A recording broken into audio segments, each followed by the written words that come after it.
Father, we are so grateful for everything that you do, and we take so much for granted. But tonight we want to take a moment to just remember how blessed we are. Bless this time as we dig into your word, that we might come to know you. We ask all this in Jesus' name. Amen. So tonight we are beginning a new series. It's a series it's actually a series that's close to my heart. We're going to do a series on the books of wisdom of the Old Testament. And these books are, I think they're very interesting, and the fact that they're labeled as books of wisdom by the people are interesting. The books themselves are Proverbs, which is the one we're going to start with, Psalms, Ecclesiastes, and Job. These are the 4 books of what they call Hebrew wisdom. Before we dig into the text, I'm going to start with a few questions. So, are wisdom and intelligence the same thing? No, I don't think so either. What's the difference? Wisdom's got to be applied. Okay, so what do you mean by that?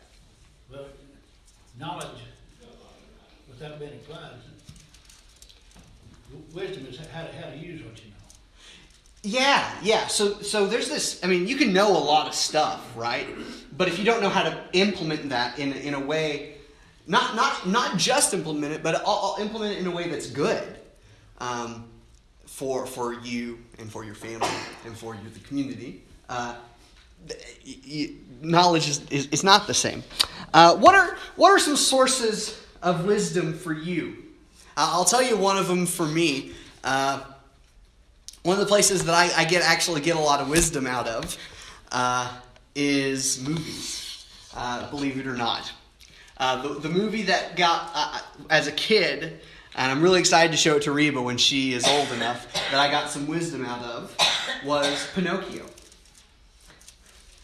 And you think, well, what is a puppet coming to life, and what sort of story is that? What sort of wisdom is that? Well, there's a lot of wisdom there. You know, he gets carried off because he is mischievous, and it gets the better of him. He lies, and when he lies, there's immediate consequences, right? There's wisdom embedded in these kind of stories. So that's one of the places, Pinocchio, for young Brian, that was one of the places that I got some wisdom out of. What about for you guys? What are some places in your life that you've gleaned some wisdom from? Co-workers, yeah? Somebody that's smarter than me. Yeah, so you get some on-the-job wisdom, right? They tell you some shortcuts. It's really valuable. Yeah, absolutely. In our jobs, we can get some expertise that we wouldn't have thought of by ourselves. What else?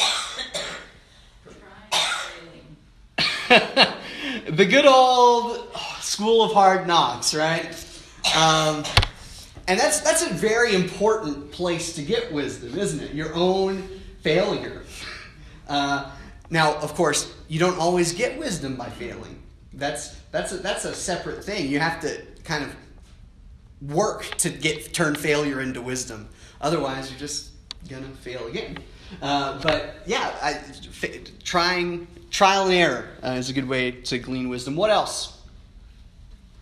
You read Proverbs, that's something about every page that applies to what's going on today. Yeah, so the books of wisdom, the scriptures, and not just the wisdom books. I mean, all of the scriptures, right? There's wisdom all over the place. Yeah. What else?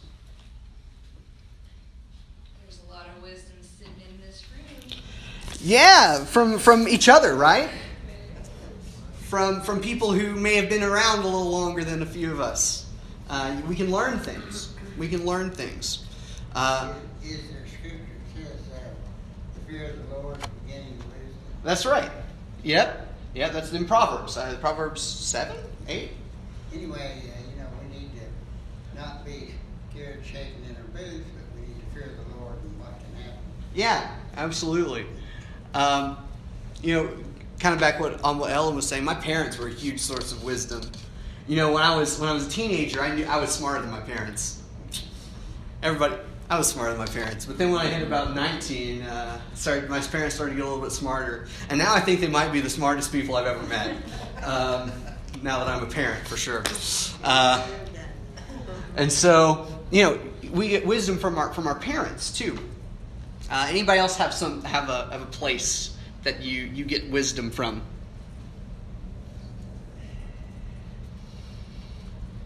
You know, many classes in school from kindergarten up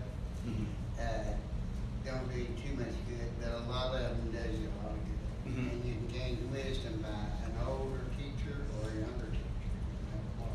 Yeah, you know what? I'll tell you some wisdom I got from my math teacher. I'm terrible at math and I hate it and would never do a career that has anything to do with math. However, my math teacher was a lady who went to our church. And, you know, I was kind of complaining about stuff. And she said, you know, I was saying, you know, when am I ever going to use this in the stuff that I'm going to do? And she says, well, you're not going to use this. But you're going to have to do things that you don't want to do. And you're going to have to do things for your employer that sometimes you think are pointless. And you're going to learn that skill by doing this. And so, you know, there's some wisdom there as well. There's one other place that I want to talk about in wisdom, and it kind of ties in with the movie thing. Just stories in general. Yeah, books. One of the books that fiction books too, especially. One of the fiction books that made a huge impact on me in terms of how I see the world really is the Crime and Punishment. If you ever read Crime and Punishment, Dostoevsky, German author, Russian author, excuse me, that book deals with a lot of really deep stuff, and so there's stories that shape wisdom. Tonight we're going to start digging into the book of Proverbs. We're going to spend a couple weeks on Proverbs, and before we actually dig into the Proverbs, I think it's really important to talk about what a proverb is and how it functions. So, a good shorthand definition of a proverb is kind of just a wise saying. I mean, that's kind of what it means. But the biblical proverb is a little different because the biblical proverb usually uses some sort of picture to get at something bigger. And so it'll talk about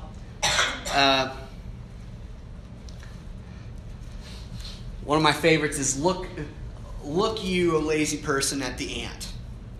So they'll use these pictures to draw out these kind of extended metaphors that can really help you organize your life.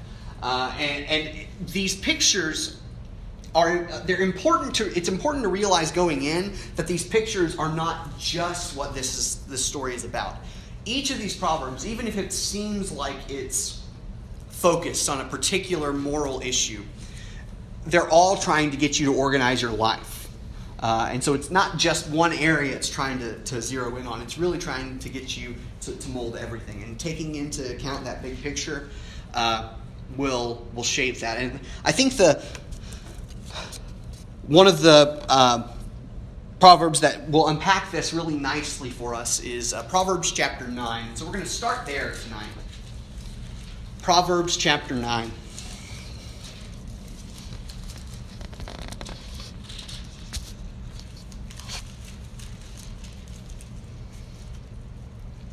Wisdom has built her house. She has hewn her 7 pillars. She has slaughtered her beasts. She has mixed her wine. She has also set her table. She has sent out her young women to call from the highest places in town. Whoever is simple, let him turn in here. To him who lacks sense, she says, come, eat of my bread and drink of the wine I have mixed. Leave your simple ways and live and walk in the way of insight. Now let's stop and think about this for a moment. So we have a picture. First off, what is wisdom in our picture?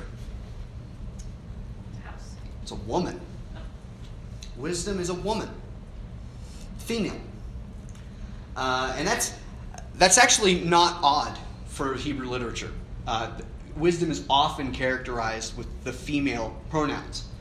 And so what else do we hear about this woman? What has she done?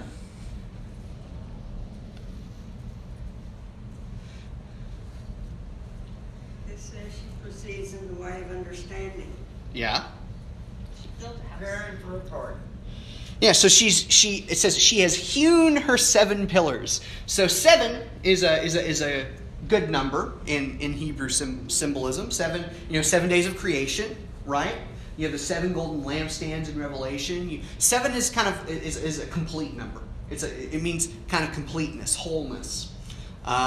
And you have here it says she's hewn her 7 pillars. So she's built her house. Well, I mean, what does it mean to build your house?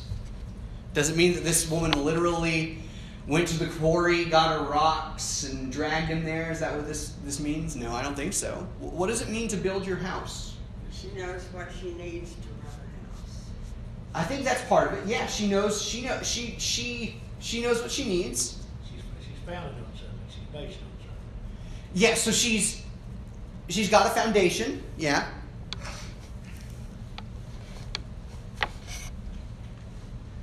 I think it also means, especially as we read, she slaughtered her beast, she's mixed her wine, she set her table. She's got things together. She knows what it takes to get them together. Yeah, well, she's got it together. And it's not just about knowledge; it's also about work. It says she built the house, she slaughtered the beast, she mixed the wine, she set the table, she sent the young women into the town. And so she's got her stuff together, right? And that comes first.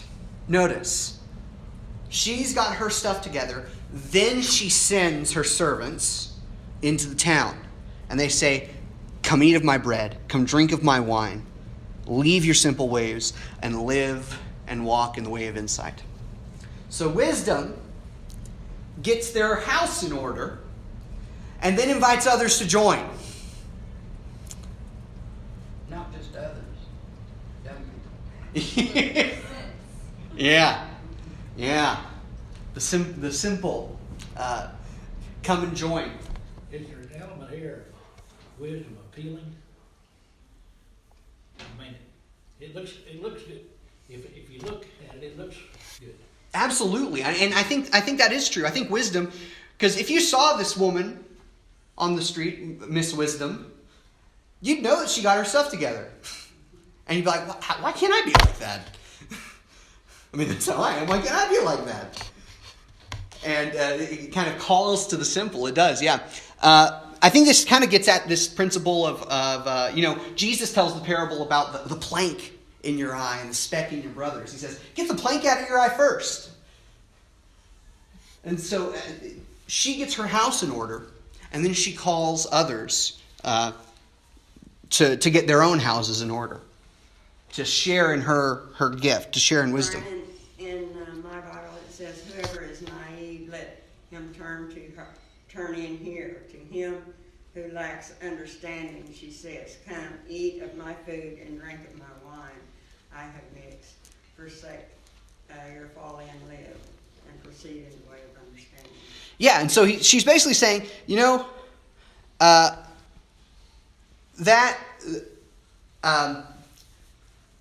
a simple person, and you want to be like me. Come share in what I do. It's a really interesting, image. I think it's really interesting that the wisdom, like Miss Wisdom, doesn't hoard it.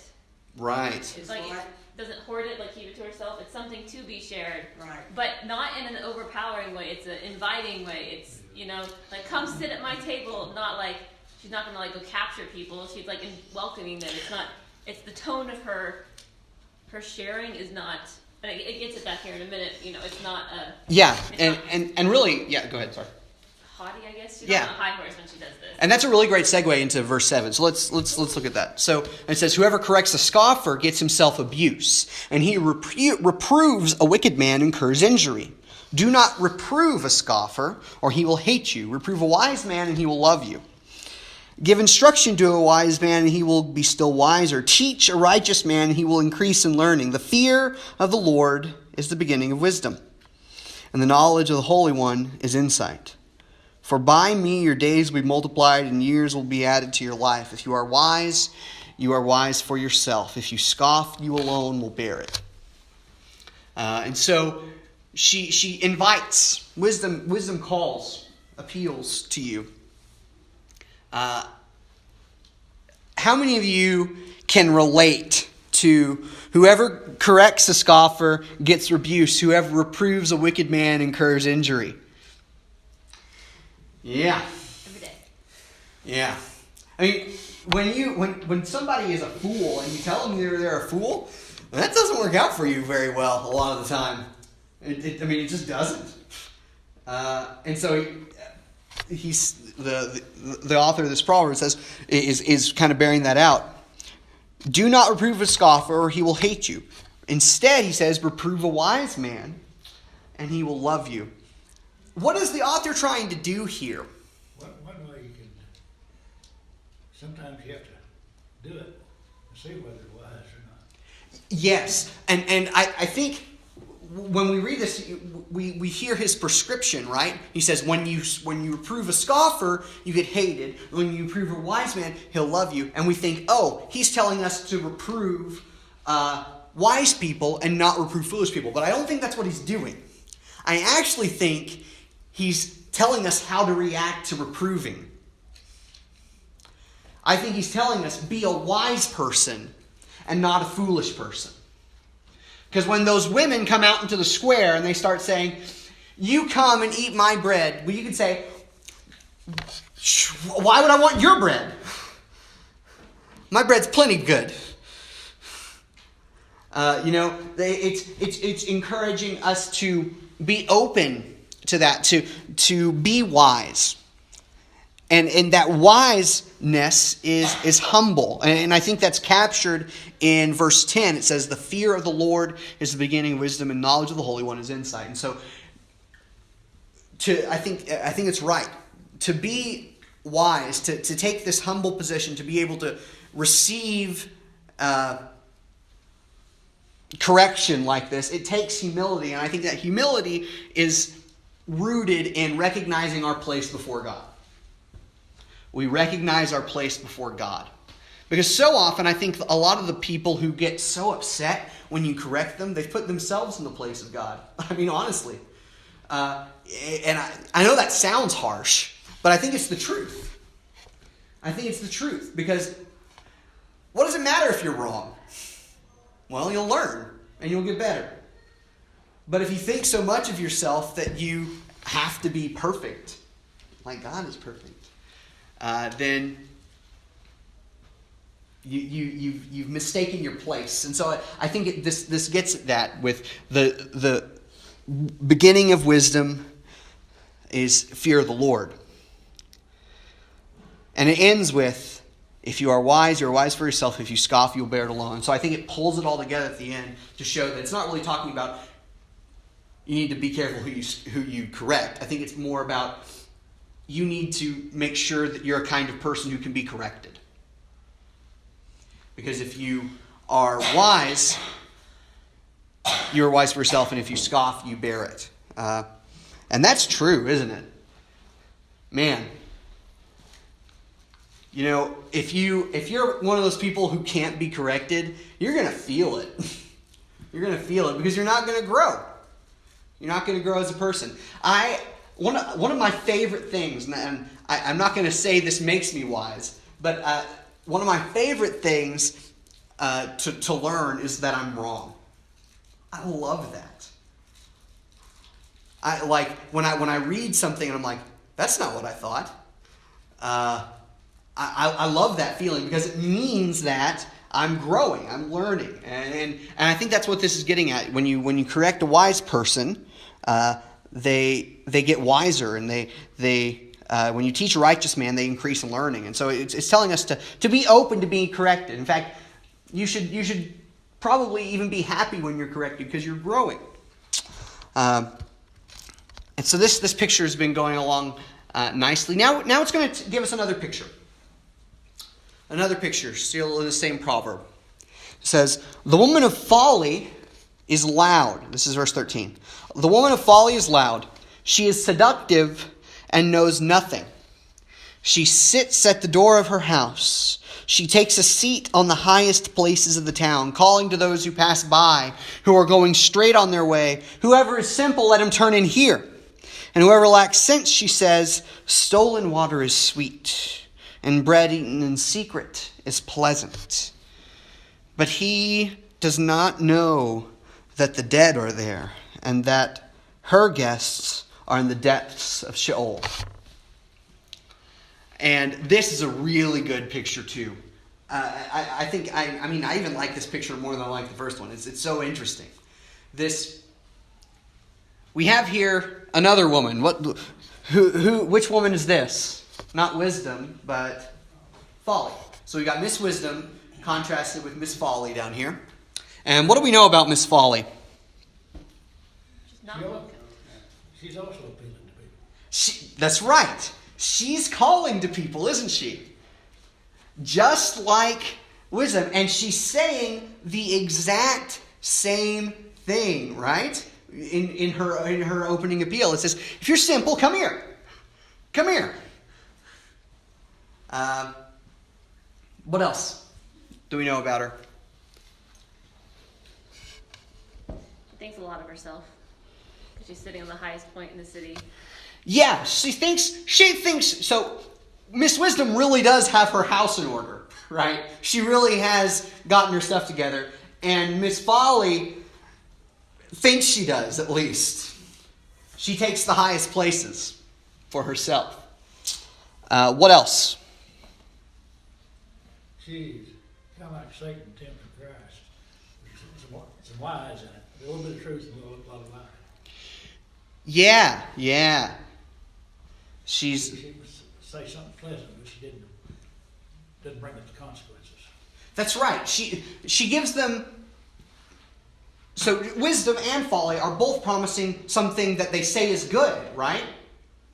You know, wisdom says, "Come eat my bread that I made and my wine that I pressed. Come get this." And she says, "Stolen water is sweet.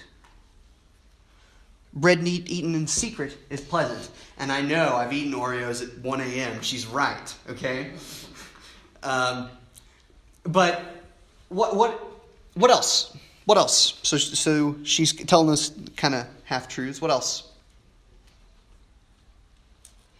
I think verse 18 is really interesting. I'm not quite sure what to make of that.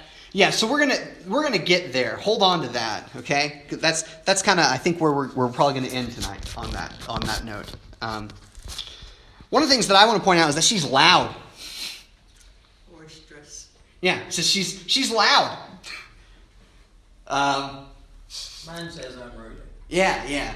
She's loud. She's seductive. It says.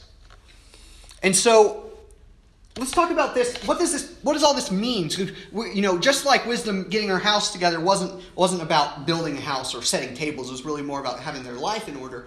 This woman, she is, I think the one of the most powerful lines is here. She is seductive. She's in the highest places. She's loud, and she knows nothing. She knows nothing. We talked about on our Sunday series this last year about the last quarter about the way of Cain, and how there's kind of two fundamental approaches to the reality, the kind of tragic reality of life, and that Cain's way is bitterness and an abdication of responsibility. That the world is terrible, and it's terrible to me, and therefore I hate it, and I hate myself, and I hate everything around me. That's kind of Cain's attitude, and he ends up being murderous because of it, right? So then you have, and I think really that's what this woman of folly, she's choosing the way of Cain. So look at what she says. So we have this contrast. Stolen water is sweet. Bread eaten in secret is pleasant. And so you have two fundamental choices here. Because the initial thing is the same. If you're simple, come here. And the first one is, I've made my bread. I've pressed the wine. I've worked. Now come and enjoy it. Come enjoy the fruits of work. She likes to be seen. Well, this is, I think wisdom does like to be seen, but I think it's more than that. I think it's generous. It says on a seat in the high places. Oh, I'm talking about a different woman right now. The wisdom, yeah. And then you have the woman of folly, who she's not saying, come share in the things, in the joy of work. She's saying, come take. Stolen water is sweet. And bread eaten in secret is pleasant. And that's really the choice that we get presented with ourselves at every situation we encounter. Is life meaningless and we don't have any responsibility and we can just enjoy what's put in front of us? Or is every single decision you make consequential and you have responsibility before your neighbor and before God? And that's a choice we have to make. We have to choose. Am I going to have a meaningless life? Well, you can make that choice, but the price is bitterness and nihilism, and it's a bad deal for you. But I think a lot of people make that choice. I think a lot of people would rather have a meaningless life than responsibility, than having to bear up under their load and work.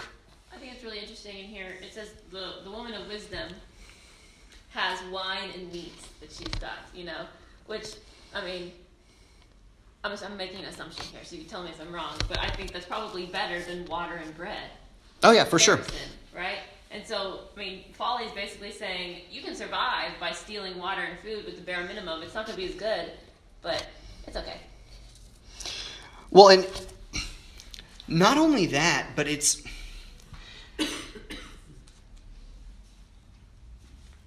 Wisdom is saying, get your house in order. And folly is saying, who cares? Just get back. What does it matter? What do you matter? What do you matter? You're one speck of dust among 7 billion. What does it matter what you do? Enjoy the stolen water and the free bread. And this is why, in this last phrase, so the people she's calling to, it says, he does not know. Actually, I'll read it. So she's calling to those who pass by, who are going straight on their way. Whoever is simple, let him turn here. And whoever lacks sense, she says, stolen water is sweet, bread eaten in secret is pleasant. But he does not know that the dead are there, and that her guests are in the depths of Sheol. And so what the writer of Proverbs is getting at is, yeah, you can make this. You've got 2 women who are calling you, okay? And the woman of folly, she's saying, what does it matter? Come enjoy what you can. You're probably not good enough to get your house in order anyway. Why don't you just enjoy what you're good enough to do? Verse 14 describes her a little bit more. Yeah. And so she's not only she's saying, you just come here and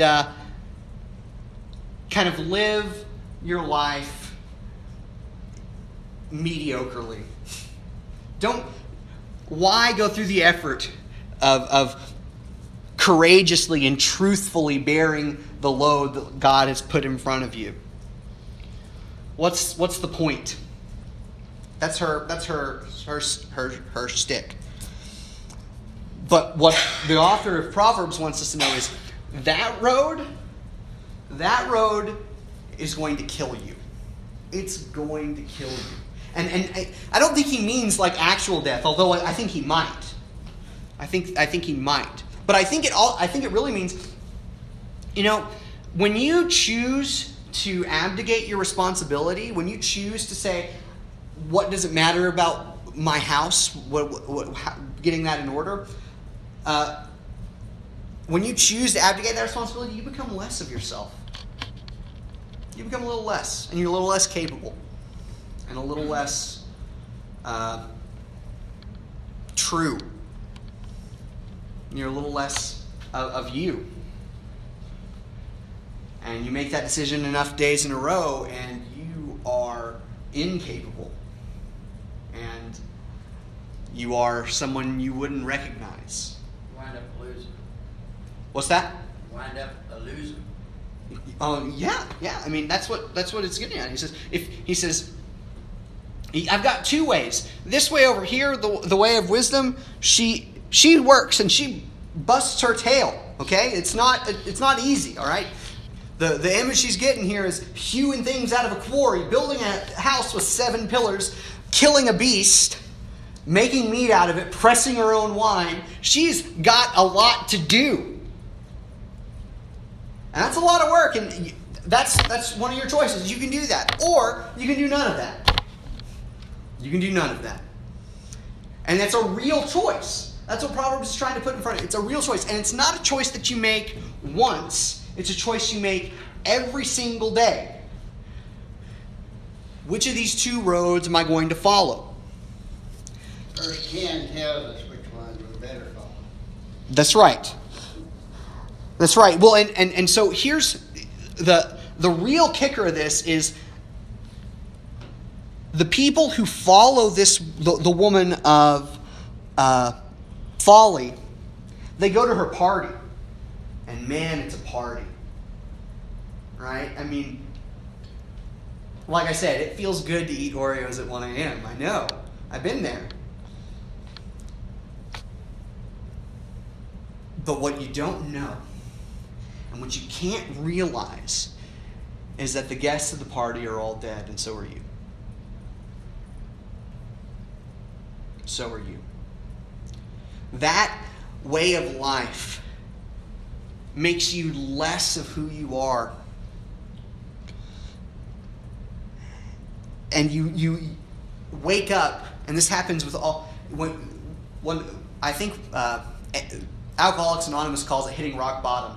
Every once in a while, when someone's gone down this road and they've gotten to the point where they've followed this road so long and for so intently that they have nowhere else to go, and they don't know what to do. They hit this rock bottom, and they look around and they realize, wow, where am I? How did I get here? And I'll tell you how you got there. It started that one time when you were like, I don't feel like making bread this morning. That's how it started. And we forget that every little decision in our lives, these little micro routines that we build, they turn into the totality of our lives. And this story, this proverb here, is getting at that in a pictorial way.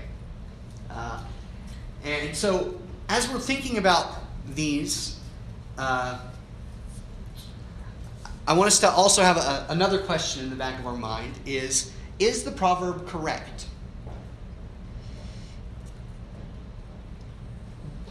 Do the people who choose the way of death always die? Always die. Yeah. And I may be being too symbolic there. Do the people who choose folly always receive the punishment for their folly? Not always. Not always. And so we're going to wrestle with that as we go through these books of wisdom, with how is this advice functioning, and maybe how do some of the other voices in the wisdom literature interact with that. And so I hope that this is going to be something that you enjoy. It's not a dead-end road. I think the whole appeal of the deal is for us to change. Yes, yeah.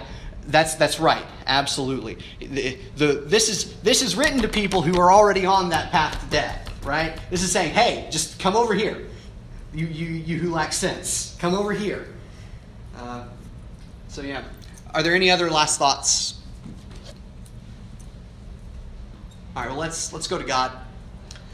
Father, we thank you for today.